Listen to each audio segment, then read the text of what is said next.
हिंदी की प्रसिद्ध कहानियों के लिए सब्सक्राइब करें हमारा चैनल श्रेष्ठ कहानियाँ। अपडेट के लिए बेल आइकन दबाएं। नमस्कार मित्रों, आशा करता हूँ मेरे द्वारा सुनाई जा रही कहानियाँ आप लोगों को पसंद आ रही होगी। चैनल को सब्सक्राइब करना ना भूलें, लाइक और शेयर भी करें। आइए शुरू करते हैं आज की नई कहानी। वानरी होने का सांप अप्सरा को मिला। यह कहानी वायु पुराण से उद्घट है और यह हमारी नई सीरीज है पौराणिक कथाएं। आइए शुरू करते हैं आज की कथा। वानरी होने का सांप अप्सरा को मिला। एक बार इंद्र की सभा में स्वर्ग में लगी हुई थी। इसमें दुर्वासा ऋषि भाग ले रहे थे। जिस समय सभा में विचार विमर्श चल रहा था, उसी समय सभा के मध्य ही इंद्रलोक की पुंजिक स्थली नामक अप्सरा बार बार इधर से उधर आ जा रही थी। सभा के मध्य पुंजिक स्थली का यह आचरण दुर्वासा को अच्छा न लगा। दुर्वासा ऋषि अपने क्रोध के लिए प्रसिद्ध हैं। उन्होंने पुंजिक को कई बार टोक कर ऐसा करने से मना किया, लेकिन वह अनसुना कर वैसा ही करती रही। तो दुर्वासा ने कहा, मुझे देव सभा की मर्यादा का ज्ञान नहीं। तू कैसी देव अप्सरा है जो वानरियों की तरह से बार बार आ जाकर सभा में व्यवधान डाल रही है। जा, अपनी इस आदत के कारण तू वानरी हो जा। पुंजिक स्थली दुर्वासा का सांप सुनकर सन्न रह गई। अपने आचरण का यह परिणाम वह सोच भी नहीं सकती थी, पर अब क्या हो सकता है, भूल हो चुकी थी। उसके कारण वह शापग्रस्त भी हो गई। उसने हाथ जोड़कर अनुनय विनय कर कहा, ऋषिवर, अपनी मूर्खता के कारण यह भूल मैं अनजाने में करती रही और आपकी वर्जना पर भी ध्यान न दिया। सभा में व्यवधान डालने का मेरा कोई उद्देश्य न था।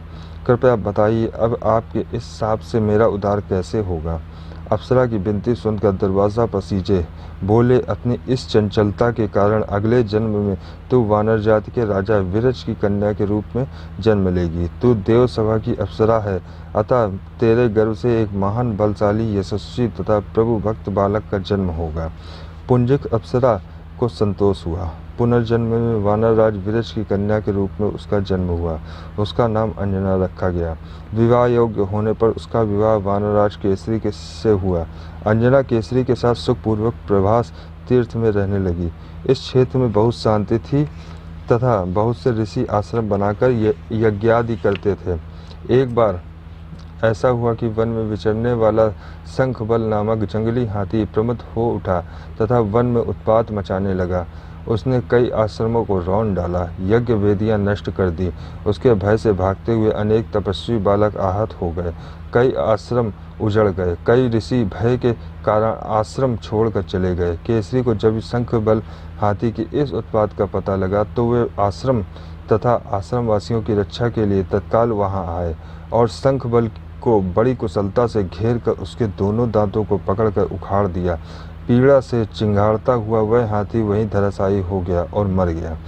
आश्रम की रक्षा के लिए उनके अचानक पहुंचने तथा हाथी को मारकर आश्रम वासियों को निर्भय कर देने वाले केसरी का ऐसा बल देखकर ऋषि मुनि बहुत प्रसन्न हुए और केसरी के पास आकर आशीर्वाद देते हुए कहा, वानरराज केसरी, जिस प्रकार से तुमने आज हम सबकी तथा आश्रम की रक्षा की है, उसी प्रकार भविष्य में तुम्हारा होने वाला पुत्र पवन जैसे वेग वाला होगा तथा रुद्र जैसा महान बलशाली होगा।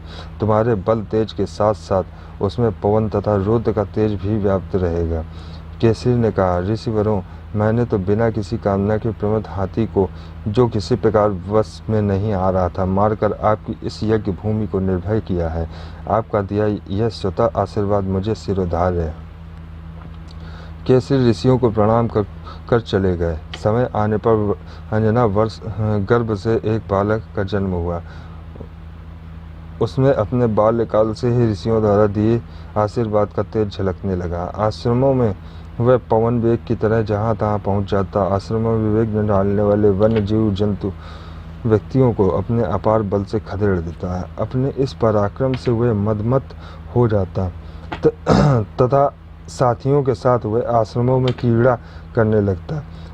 उसको खेलने से कोई रोकता तो वह उसको भी तंग करने लगता। बालक तो था ही, उसके बाल कौतुक से जब ऋषियों को असुविधा होने लगी तथा उनके पूजा पाठ और यज्ञों में व्यवधान आने लगा तो उन्होंने उसके स्वभाव में शांति लाने के लिए आशीर्वाद जैसा साप दिया कि तुम अपने बल को हमेशा भूले रहोगे। जब कोई तुम्हें आवश्यक होने पर तुम्हारे बल को याद दिलाएगा तब फिर तुमसे अपार बल जागृत हो जाएगा। इससे वह बालक शांत स्वभाव का हो गया। केसरी नंदन यह बालक आगे चलकर हनुमान नाम से प्रसिद्ध हुआ। सीता की खोज के लिए जब कोई समुद्र पार करने का साहस नहीं कर रहा था और हनुमान भी चुप बैठे थे तो जामवंत ने हनुमान को उनके बल की याद दिलाई। तब उन्होंने समुद्र पार कर सीता की खोज की। यह कहानी वायु पुराण से है। आशा करता हूँ आपको पसंद आई होगी। चैनल को सब्सक्राइब करना ना भूलें। जय हिंद।